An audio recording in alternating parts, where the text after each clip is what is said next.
Okay, I can't see, and I cannot see anything with these sunglasses. These are, the other ones are cheaper, and these are like expensive, and I don't know, it has a glare when I try to look at the phone screen. But it is a lovely day today, kind of like a Florida day, you know, sunny, hot.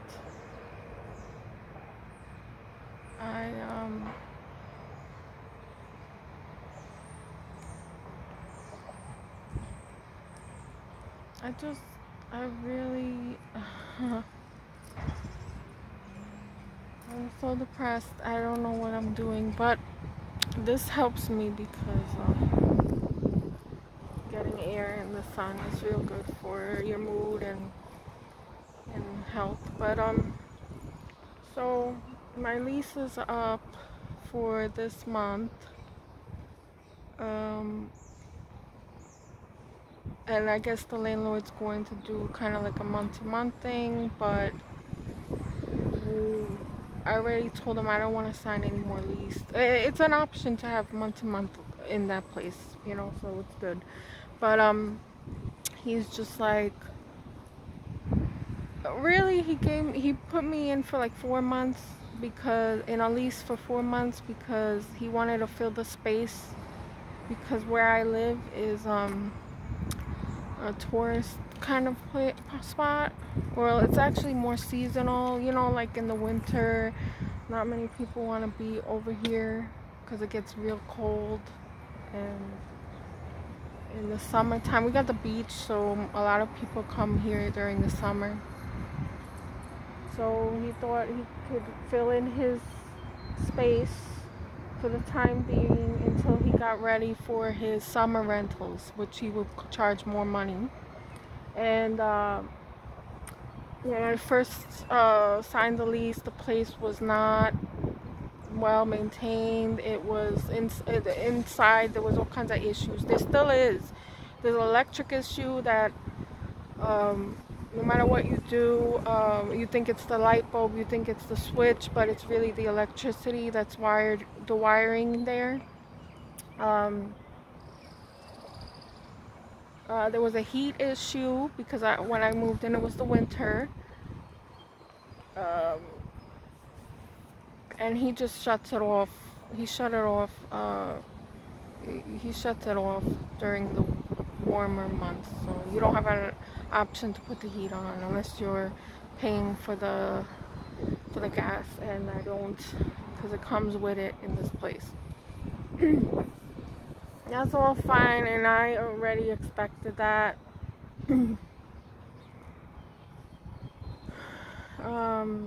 You know, so I was just a placeholder until the summer, and until he was ready to rent it out for the summer, basically, because right now he's working on the outside landscaping and it's almost complete. I knew all this before. My brother told me, hey, he's just trying to use you for now until the summer comes in, and then he can raise the rents and whatever he does.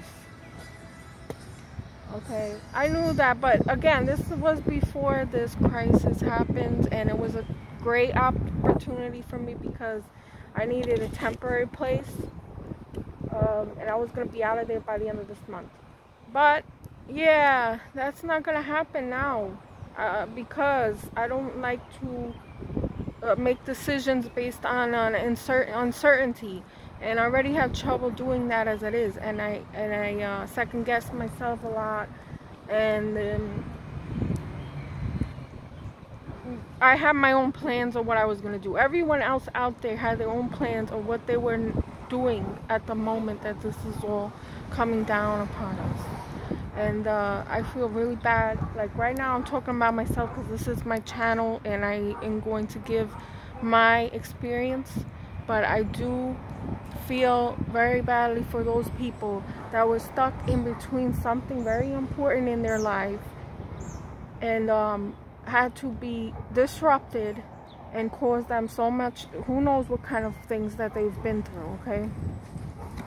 Financial issues, health issues, everything just compound into this impossible escape, it seems. And I'm fortunate enough to not end up in a highly saturated area like I was before in New York City. If I didn't get the place that I have now, I would have been screwed, because I was with my dad, and it was a nightmare being there as it is. I couldn't stand being there. I really regret even going there to begin with at all, ever.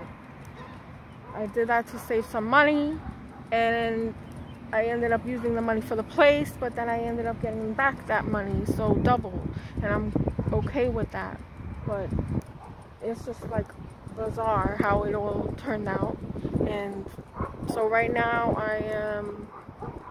I'm still trying to get my son, even though my daughter will not come with me, because whatever her father has, you know, this is what everyone's excuse is when they talk about the other parent, but in my case, this is a real, he is the devil. He is a devil, a demon, and people that are like that, they think they're doing something good in some way. And that's why they continue to push on and convince others that they're good doers, do-gooders, whatever the word. There's always dogs barking. Always, always, always. But that's the least of my problems, right?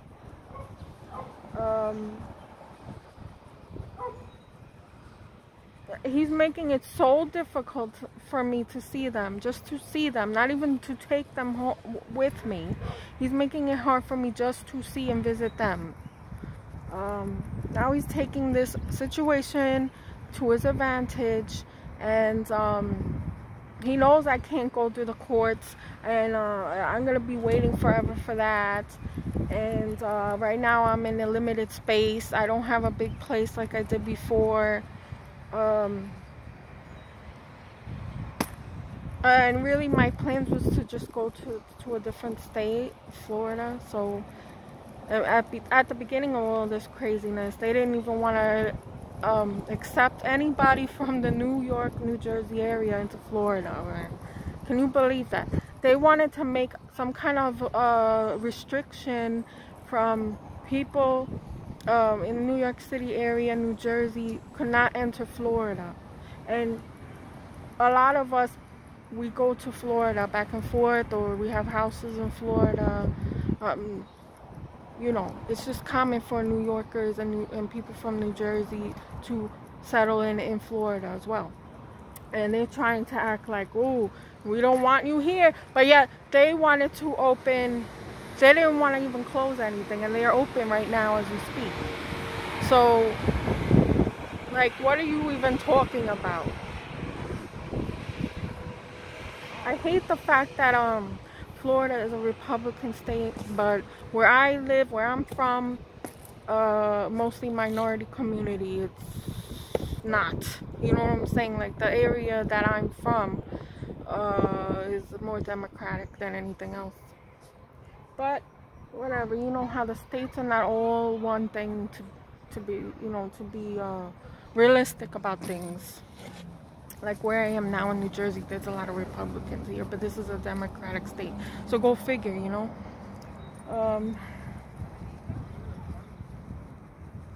This is just...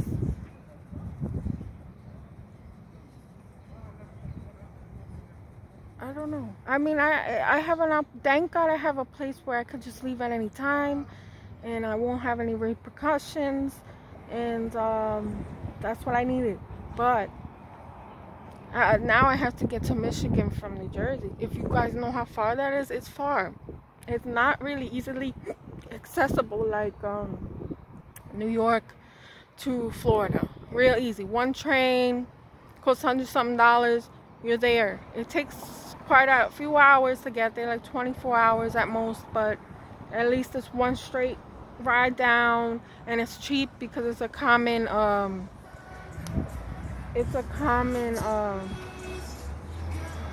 destination from up here.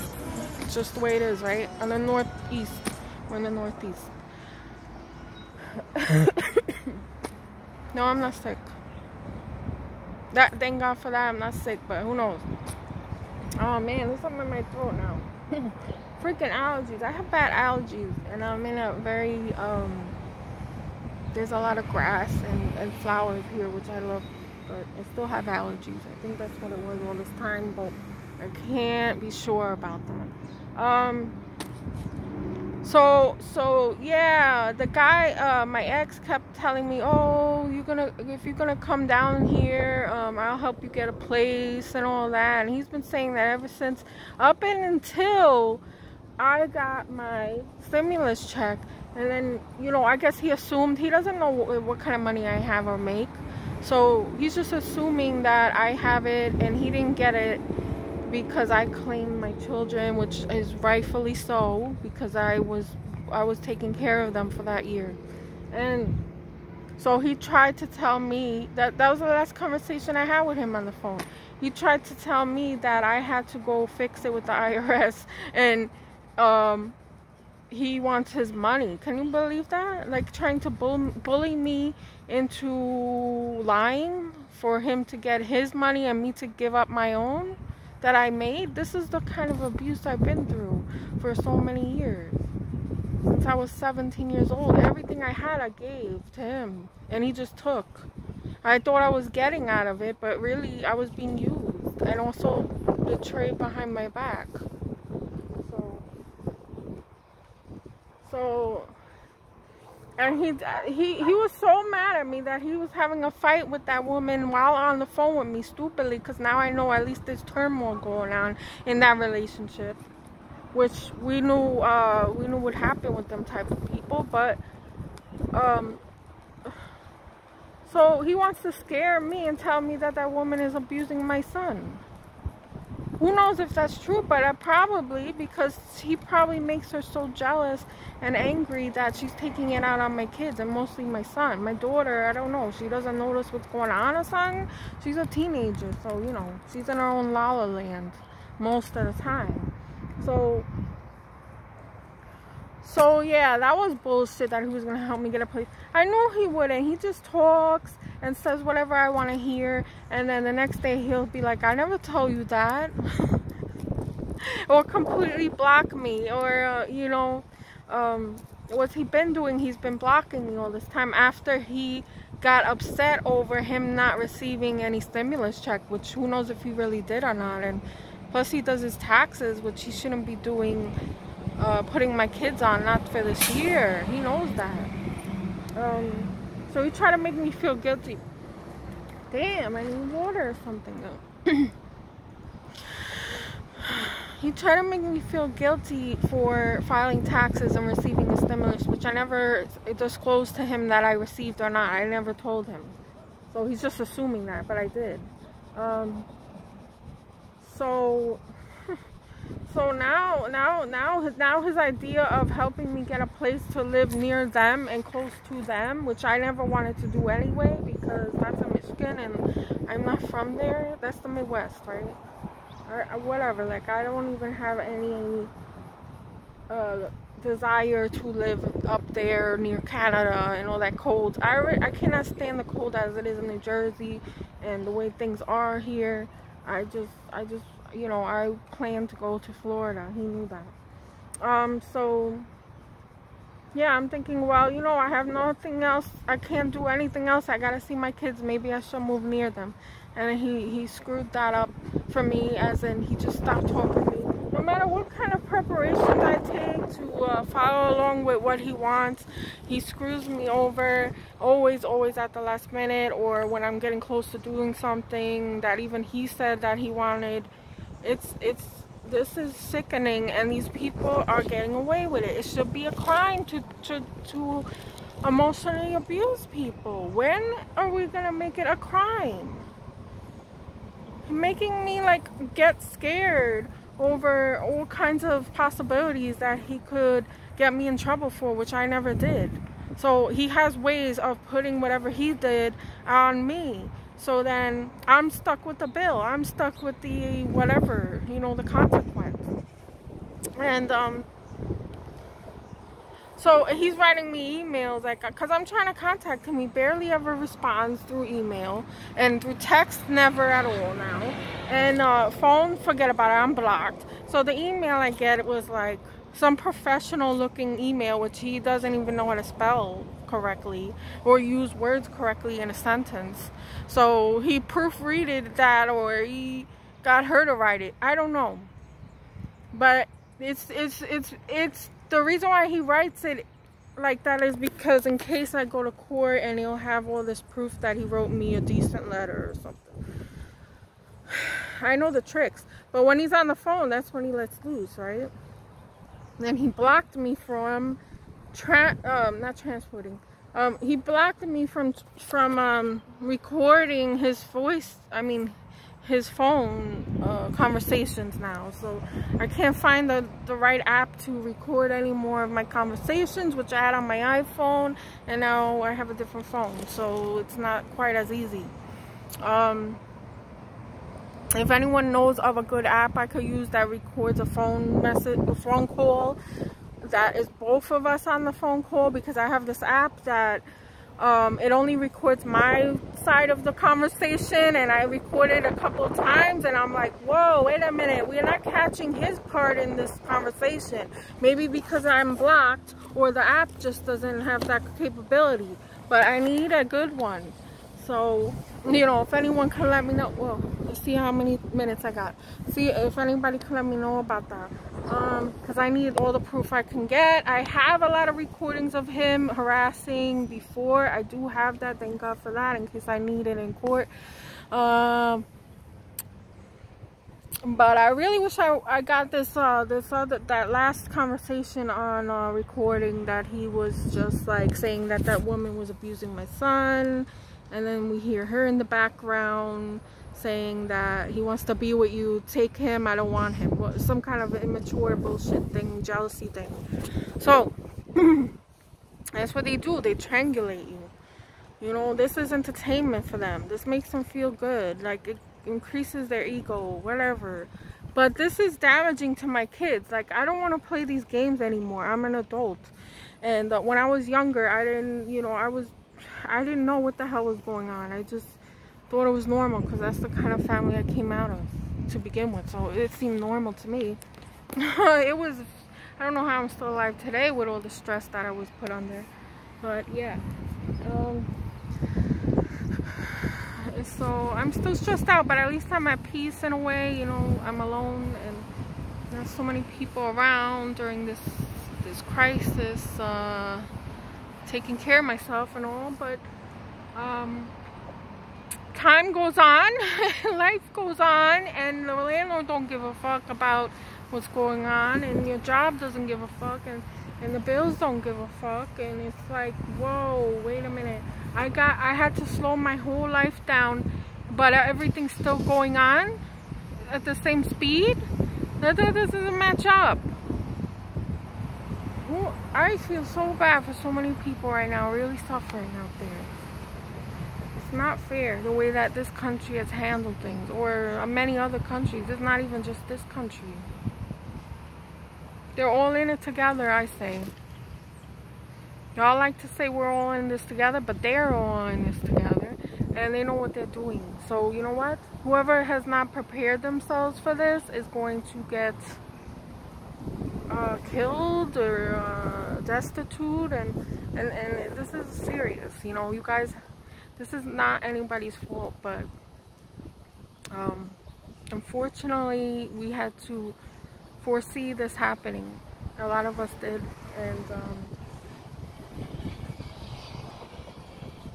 you know, just good luck to everybody. Hope everyone has a strategy to get their ass out of trouble, because a lot of things that are not fair are happening to good people right now.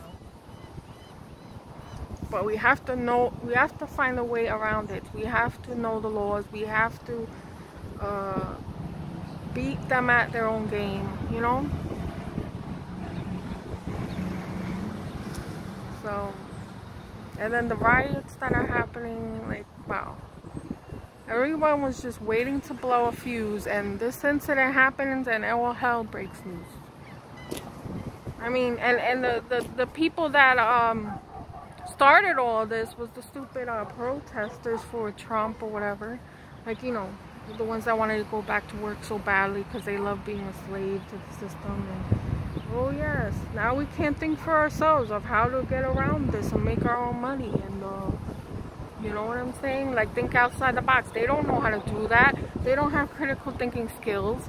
And that's what kind of people follow Trump. I do not care if you're offended and you're a Trump supporter. Then, you know, don't stay on here and move along. And that's how I see things, and that's how my life has shown me what the world really is. I've lived in many places. I lived mostly in the cities, urban, you know, so I've been around, and as young as I am, I have a lot of life experience, and a lot of it is very negative, and because obviously I came out of, you know, poverty, and of course it's going to be mostly negative. So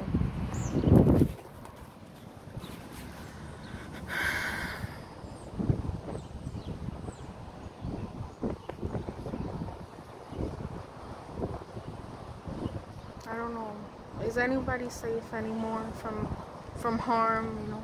Like, I've been trying to get away from harm my whole life, and when I feel myself safe, something else happens where I have to strategize, and then like I'm in a game or something where I have to figure out a way to get through the next shit that comes my way. Like, I know this never ends, and this is how life is, but it's very disheartening and stressful, man. It is terribly stressful.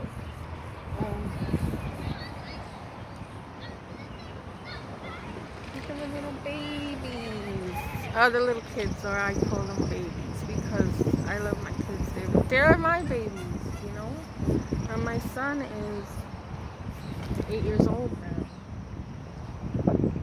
and he needs his mother. He loves me. I love him. We text each other, but I don't get to always talk to him because of that disgusting man and his disgusting, nasty, wannabe Christian woman. I mean, these people are, wow. Real Christian of her to take somebody who's already married, still married, won't divorce me. Like, aren't those red flags to anybody? Really? Really?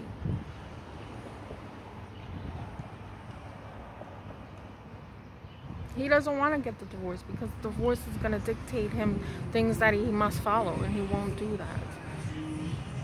And then while he's trying to navigate that, he's going to throw all kinds of accusations onto me, and yeah, push all the bad things onto me like I'm a bad person, because I've been through this with him. I've been to court with him, and I already know what he's capable of doing in front of the judge and many people watching.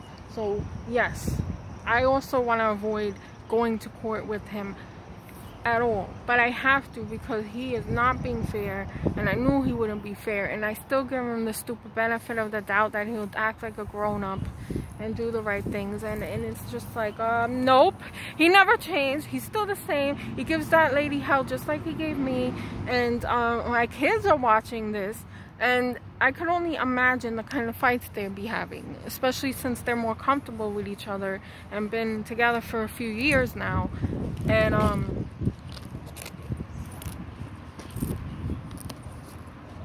I don't care. I hope they disintegrate together and fail and lose all their money or whatever.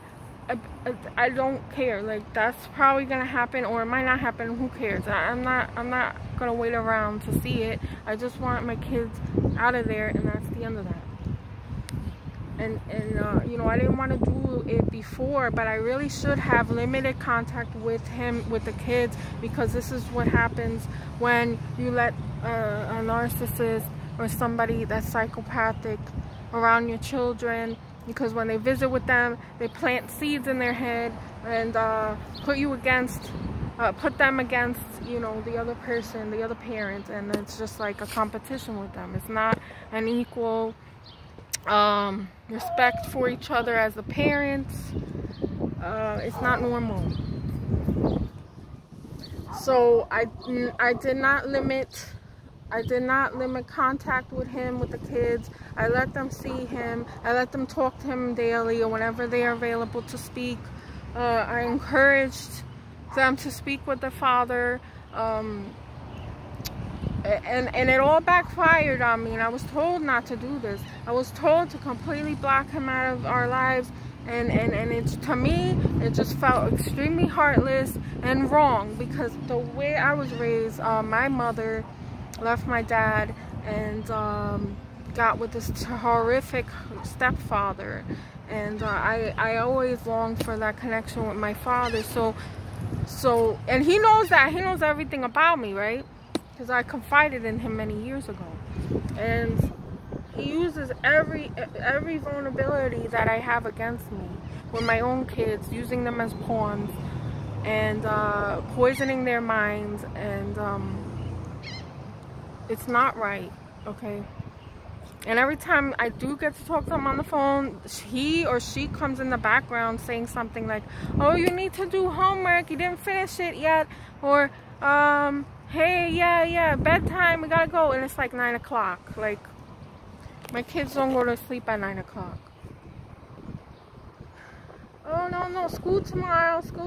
Yeah, it's too late to be talking on the phone, you know, gotta go. So I barely even get to talk to them when I do get them on the phone. Very limited. And all that is wrong, and I think it would be illegal. But who knows with the way the court system works now. You know, sometimes I hear them whispering on the phone. It's really bad.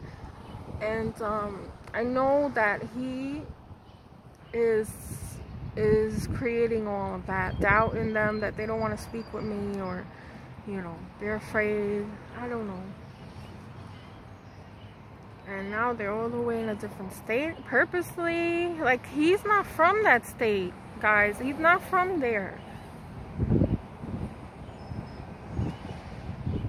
They will change everything about themselves. They will move to a different state. They will move to a different country. If he had a chance, that's what he might do next. He would. If he was able to take the kids out of this country, he would have already. So, just to get farther away from me. On purpose. And then he wants to say that, oh yeah, you did it to me, you left me. Yeah, I left you because you were about to kill me and I would have been dead. And then my kids would have been traumatized for life, and I have a mother. And believe me, I tried, and I went back to him time and time again, and it was the same disrespect and no awareness to what was, you know, he was causing me, and that we had to work together, but there's no compassion or empathy. So what are you expecting out of them, these people? Like, once you have determined somebody to be a narcissist or a psychopath, you better do your research and find out why it is wrong and unhealthy to be with them, and what it does to your soul, what it does to your mind, what it does to your body. Do not make excuses for them. Just because you do love them, it's not reciprocated by them at all. Do the research and you'll see that it's the truth. And that's what I've been doing, and yet I still give them chances, because again, my kids need the father figure. But no, they don't. Not if he's poisoning their minds, using them, and not encouraging their talents, or you know, using them as a ego boost, and whatever they do. You know, they don't love their children. They don't.